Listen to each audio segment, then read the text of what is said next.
Hello बच्चों, let's read the question. बच्चों, question में कह रहा है कि मैच दी फॉलोइंग।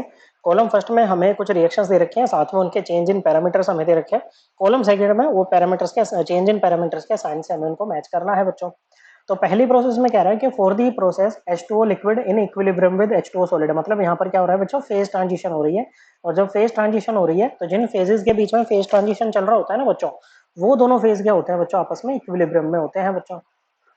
ओके, तो ये लिक्विड से सॉलिड में जाने वाली प्रोसेस को क्या बोलते हैं बच्चों, कंडेंसेशन बोलते हैं बच्चों। क्या बोलते हैं, कंडेंसेशन बोलते हैं। और कंडेंसेशन में क्या होता है बच्चों, एनर्जी रिलीज होती है। मतलब प्रोसेस कैसी होगी बच्चों, प्रोसेस होगी आपकी एक्सोथर्मिक। तो डेल्टा एच क्या होगा, इसका नेगेटिव होगा। तो डेल्टा एच का साइन बताना था आपको, तो डेल्टा एच क्या आएगा, नेगेटिव।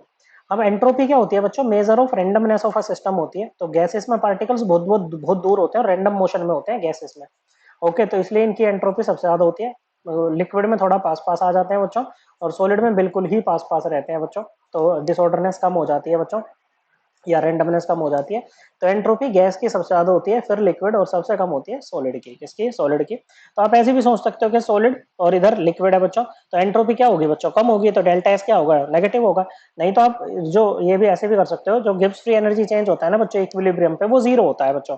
और डेल्टा जी किसके इक्वल होता है बच्चों, इक्वल होता है delta H minus T delta S के। ओके, क्योंकि डेल्टा जी जीरो है बच्चों, तो यहाँ से डेल्टा एस आ जाएगा delta H upon T. Okay, T क्या है, ट्रांजिशन टेम्परेचर है बच्चों, जिस टेम्परेचर पे ये ट्रांजिशन हो रहा है।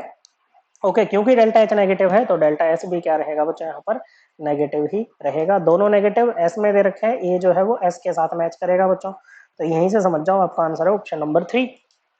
चलिए बाकी भी देखते हैं। बी में आता है बच्चों। अब देखो ये कह रहा है for endothermic reaction, endothermic reaction है तो डेल्टा एच क्या होगा बच्चों, पॉजिटिव होगा। ओके बच्चों, कैसा होगा, पॉजिटिव, मतलब ये एनर्जी एब्जॉर्ब कर रहा है बच्चों। अब रिएक्शन है 2A solid plus half O2 gas in equilibrium with A2O solid at 298 kelvin. 298 kelvin क्या है बच्चों, ये रूम टेम्परेचर आपको दे रखा है। Okay, delta S entropy change बताओ पहले तो बच्चों।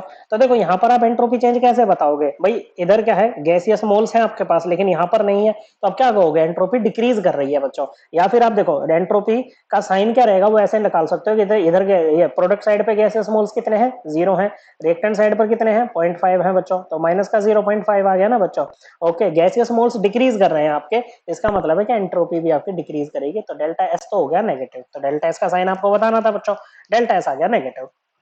बात करें अगर डेल्टा जी की, किसकी बच्चों, डेल्टा जी की अगर हम बात करें तो डेल्टा जी क्या रहेगा बच्चों आपका, ये होगा, हाँ delta G. Okay, delta G की बात करनी है ना, हाँ डेल्टा जी। तो डेल्टा जी इसी वाली इक्वेशन से निकाल लो बच्चों कि डेल्टा जी किसके इक्वल होता है, ये होता है delta H minus T delta S. अब हो गए सर, यहाँ भी तो इक्विलिब्रियम है तो डेल्टा जी जीरो कर दो। ओके बच्चों, तो यहाँ पर हम इसको जीरो नहीं कर पाएंगे। क्यों नहीं कर पाएंगे, क्योंकि उन्होंने स्पेसिफाई नहीं किया कि वो इक्विलिब्रियम पे पहुंच गई है कि नहीं। रिवर्सिबल हम बोल सकते हैं, हमें नहीं पता इक्विलिब्रियम पे पहुंची है कि नहीं। ओके बच्चों, अब देखो डेल्टा एच क्या है, पॉजिटिव है, क्योंकि डेल्टा एस नेगेटिव है तो T delta S as a whole क्या हो जाएगा, पॉजिटिव हो जाएगा। तो डेल्टा जी भी क्या आएगा बच्चों, यहाँ पर पॉजिटिव ही आएगा। तो पहला पॉजिटिव है, पहला नेगेटिव है और दूसरा पॉजिटिव, नेगेटिव पॉजिटिव, मतलब बी का क्या हो जाएगा बच्चों, बी का हो जाएगा पी। क्या हो जाएगा बच्चों, पी। अब आते हैं सी पर, डायमंड टू ग्रेफाइट। ओके बच्चों, डायमंड और ग्रेफाइट क्या होते हैं बच्चों, ये एलोट्रोप्स होते हैं कार्बन के। ओके, थर्मोडायनेमिकली मोर स्टेबल होता है ग्रेफाइट। ओके बच्चों, तो इसमें हमें बताना है favourable conditions for the formation of diamond are high pressure and high temperature. Okay बच्चों, हाई प्रेशर और हाई टेम्परेचर पे ये डायमंड का फॉर्मेशन फेवर करता है, मतलब पीछे की तरफ जाएगी reaction. Okay, then delta H I of diamond. Okay बच्चों, डायमंड का डेल्टा एच आई क्या होगा बच्चों, ओके क्या बताना है, डायमंड का डेल्टा एच आई क्या होगा। ओके, मतलब डायमंड बनने के लिए। ओके बच्चों, किसके लिए बच्चों, डायमंड बनने के लिए डेल्टा एच आई क्या रहेगा, ये हमें बताना है बच्चों। ओके, तो देखो एक बात बताओ बच्चों, क्योंकि आपका जो डायमंड बन रहा है वो हाई प्रेशर और मेनली बात को हाई टेम्परेचर पे बन रहा है बच्चों। ओके, और थर्मोडायनेमिकली मोर स्टेबल कौन है, ग्रेफाइट है बच्चों। क्या है, ग्रेफाइट है। तो ग्रेफाइट से डायमंड जाने में आपको क्या देनी पड़ेगी, एनर्जी देनी पड़ेगी ना। तो डेल्टा एच आई फोर डायमंड क्या आएगा बच्चों, फोर डायमंड के बनने के लिए ये आपका पॉजिटिव आएगा बच्चों। क्या आएगा बच्चों, पॉजिटिव आएगा। ओके, तो यहाँ से आपका आ गया डेल्टा एच आई, जो हमें निकालना है वो पॉजिटिव है बच्चों। फिर निकालना है delta S I of graphite from diamond. Okay बच्चों, डायमंड से ग्रेफाइट बनना है, तो इस प्रोसेस का डेल्टा एस आई क्या होगा, आई होगा हमारा इनवर्जन बच्चों। ओके, तो देखो क्या होता है, जो डायमंड होता है ना बच्चों, उसका एक तरह से एकदम रिजिड स्ट्रक्चर होता है बच्चों। एक कार्बन डायरेक्टली अटैच होता है 4 कार्बन से टेट्राहेड्रली एकदम इस तरह से। वहीं अगर ग्रेफाइट में बात करें तो हेक्सागोनल लेयर्स में अरेंज होता है बच्चों, एक कार्बन डायरेक्टली अटैच होता है 3 कार्बन एटम से। कितने से बच्चों? 3 कार्बन एटम से वो डायरेक्टली अटैच होता है। इस तरह से हेक्सागोनल लेयर्स का उसका स्ट्रक्चर होता है। एक हेक्सागोनल लेयर ये हो गई बच्चों, एक इसके बाद में आ जाएगी नीचे, इसके और एक उसके नीचे बच्चों, इस तरह से।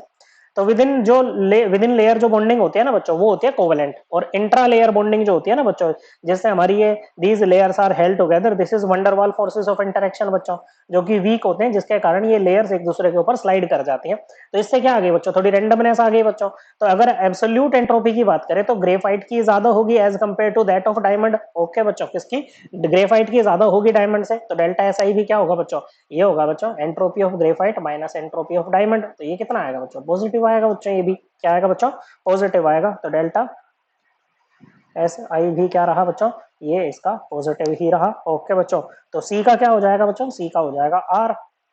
अब आते हैं डी के पास में। कह रहे हैं for the given reaction N2O4 gas in equilibrium with 2NO2 gas. Forward reaction की बच्चों हमें क्या दे रखी है? ये एक्टिवेशन एनर्जी दे रखी है, और ये बैकवर्ड की दे रखी है। ओके, फॉरवर्ड रिएक्शन की कहीं ज्यादा है बैकवर्ड से। तो delta H and delta S for the given reaction हमें बताना है। तो डेल्टा एस तो वही बच्चों नंबर ऑफ मोल से बता देंगे। यहाँ पर 2 है, यहाँ पर 1 है गैसियस मोल्स। तो 2 - 1 पॉजिटिव में आ रहा है बच्चों। तो डेल्टा एस तो आपका क्या रहेगा बच्चों? यहाँ पर पॉजिटिव हो जाएगा बच्चों। क्या होगा? पॉजिटिव होगा। अब बात करते हैं बच्चों डेल्टा एच की। देखो एक्टिवेशन एनर्जी क्या होती है? It is the minimum amount of energy that must be possessed by reactant so as to form an activated complex which will decompose to give products. Okay बच्चों, तो ए से B ये हमारी रिएक्शन है बच्चों, और ए से बी फॉरवर्ड, बी से ए बैकवर्ड बच्चों। तो इधर आएगा पोटेंशियल एनर्जी, और इधर हम लिखते हैं रिएक्शन कोऑर्डिनेट्स। ओके, तो यहाँ पर क्या होती है बच्चों? ये ए है, इनिशियली ये रिएक्टेंट है बच्चों, ये एक्टिवेटेड कॉम्प्लेक्स बना के टूट रहा है बच्चों बी में।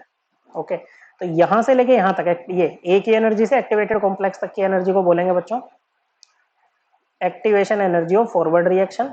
ओके, और यहां से लेके यहां तक की जो हो जाएगी ना बच्चों, ये हो जाएगी activation energy of backward reaction, क्योंकि बी जो है ना बच्चों, अभी एक्टिवेटेड कॉम्प्लेक्स बनाएगा, फिर टूट के वो ए दे देगा बच्चों।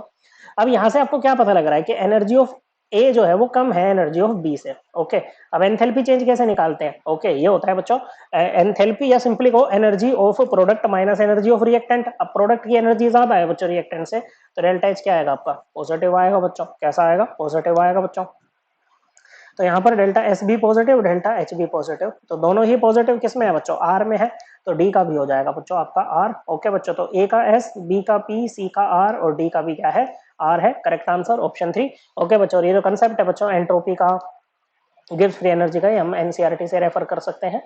क्लास 11th की एनसीईआरटी चैप्टर नंबर 6 खोलना है बच्चों, पेज नंबर 175 ऑनवर्ड से यह सब हमें मिल जाएगा बच्चों। करेक्ट आंसर है ऑप्शन 3। आई होप आपको एकदम क्लियर हो गया होगा। थैंक यू बच्चों।